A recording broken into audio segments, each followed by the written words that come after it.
সকলকেই আমার এই চ্যানেলের পক্ষ থেকে শুভেচ্ছা এবং অভিনন্দন জানাই। আজকে যে বিষয়ের খুবই গুরুত্বপূর্ণ যে বার্তা তা হলো রাজ্যের পার্শ্ব শিক্ষক-শিক্ষিকাদের পক্ষ থেকে যে আগামীকাল থেকে ৪ দিনের স্কুল বয়কটের ডাক, সেই স্কুল বয়কটের ডাক দেয়া হয়েছে। এই পার্শ্ব শিক্ষকদের পক্ষ থেকে বলা হয়েছে রাজ্যের ৪০,০০০ প্লাস যারা para teacher, SSK, MSK, Shikshabandhu, vocational প্রত্যেককেই কিন্তু এই স্কুল বয়কটে অংশগ্রহণ করার জন্য। অবশ্যই আপনারা প্রত্যেককেই এই স্কুল বয়কটের যে ডাক, সেই ডাককে সাড়া দিয়ে আপনারা সমর্থন করুন, অংশগ্রহণ করুন প্রত্যেককেই। আমার অনুরোধ, আপনারা কোনো রকম নিজেদের মধ্যে দলাদলি করবেন না, ভাগাভাগি করবেন না। নিজেদের ব্যক্তিগত স্বার্থকে পাশে সরিয়ে রেখে রাজ্যের ৪০,০০০ বঞ্চিত পার্শ্ব শিক্ষক, এসএসকে, এমএসকে, ভোকেশনাল শিক্ষাবন্ধু থেকে শুরু করে প্রত্যেকের স্বার্থের জন্য আজকের এই আন্দোলনের ডাক, সেই ডাককে আপনারা সমর্থন করুন। স্কুল বয়কটের যে ডাক সেটাকে আপনারা সফল করে তুলুন। কেন এই রাস্তাতে বা স্কুল বয়কট করতে হচ্ছে তা প্রত্যেককেই খুব ভালোভাবে জানেন যে এটা শুধুমাত্র বিকল্প একটি পথ। এই পথ ছাড়া অন্য কোনো পথ আর নেই।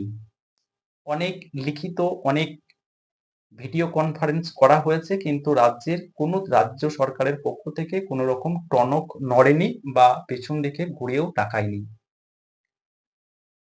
তো বিকল্প পথ হিসাবে এটাকেই নির্বাচিত করতে হচ্ছে বা বেছে নিতে হচ্ছে।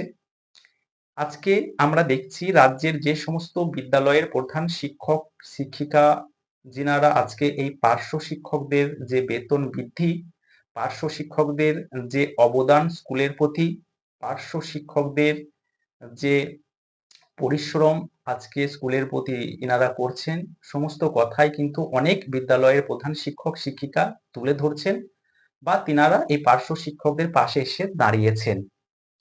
তো সেই সমস্ত বিদ্যালয়ের প্রধান শিক্ষক শিক্ষিকাকে আমার তরফ থেকে এবং আমার সম্মানীয় পার্শ্ব শিক্ষক শিক্ষিকা, এসএসকে, এমএসকে, ভোকেশনাল শিক্ষা বন্ধুদের তরফ থেকে অসংখ্য অসংখ্য ধন্যবাদ জানাই। আর এখনো যারা বিদ্যালয়ের প্রধান শিক্ষক শিক্ষিকারা যিনারা এখনো আসেননি, আমার অনুরোধ এবং আমার সম্মানীয় পার্শ্ব শিক্ষক, এসএসকে, এমএসকে শিক্ষকদের তরফ থেকেও অনুরোধ, আপনারা এই পার্শ্ব শিক্ষকদের পাশে এসে দাঁড়ান। ইনাদের স্কুল বয়কটের যে কর্মসূচি, সেই কর্মসূচিকে আপনারা সহযোগিতা করুন।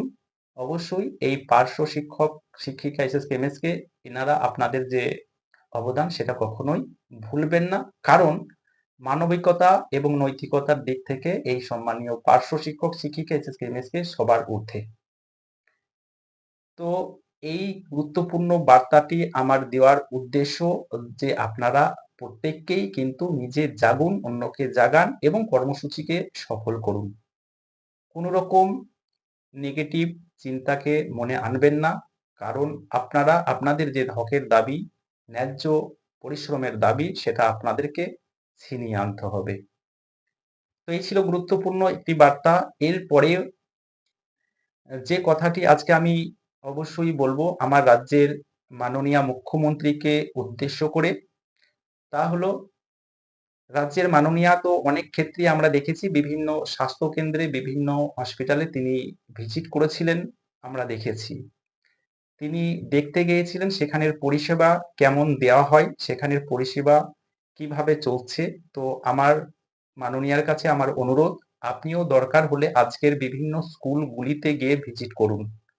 হ্যাঁ, ঠিকই বলছি। আজকের বিভিন্ন বিদ্যালয়ে গিয়ে আপনি একবার ভিজিট করুন, আপনি সমীক্ষা করুন, আপনি বিদ্যালয়ের প্রধান শিক্ষক, শিক্ষিকা যিনারা আছেন, তিনাদের কাছ থেকে একবার রিপোর্টটা নেন যে রাজ্যের পার্শ্ব শিক্ষক, শিক্ষিকা, এসএসকে, এমএসকে কিভাবে তিনারা আজকে স্কুলে পড়াচ্ছেন, কিভাবে তারা আজকে পরিশ্রম করে চলেছেন, তাদের অবদান কত সেগুলো আপনি একবার রিপোর্টটা, সমীক্ষাটা চালান। তো অবশ্যই বুঝতে পারবেন আজকের বিদ্যালয়গুলিতে যে অবদান এই পার্শ্ব শিক্ষক শিক্ষিকা মহাশয়দের তরফ থেকে করা হচ্ছে বা তিনারা করে চলেছেন এই ২০ বছর ধরে, সেই অবদানের সামান্য বেতন পর্যন্ত আজকে আপনি বৃদ্ধি করেননি। আজকে আপনি কোনো রকম ভাবে যে বেতন বৃদ্ধি থেকে শুরু করে শুধুমাত্র প্রতিশ্রুতি দিয়ে এসেছেন, আজকে ২০ বছর ধরে এনারা কিন্তু সেই বেতন বৃদ্ধি এবং এনাদের কিছু দাবি আছে, সেই দাবিগুলো বারবার তুলে ধরছে। তা সত্ত্বেও আপনি কোনো রকম কর্ণপাত করছেন না। আমার অনুরোধ, আপনি একবার রিপোর্টটা নেন বা সমীক্ষাটা করেন স্কুলগুলোতে গিয়ে প্রধান শিক্ষক শিক্ষিকাদের কাছ থেকে। আশা করি এই পার্শ্ব শিক্ষক শিক্ষিকা এসএসকে এমএসকে যিনারা যুক্ত আছেন তিনাদের অবদান অস্বীকার আপনি করতে পারবেন না একদম। তো আমার অনুরোধ, এনাদের দাবিগুলো খুব দ্রুত আপনি পূরণ করুন।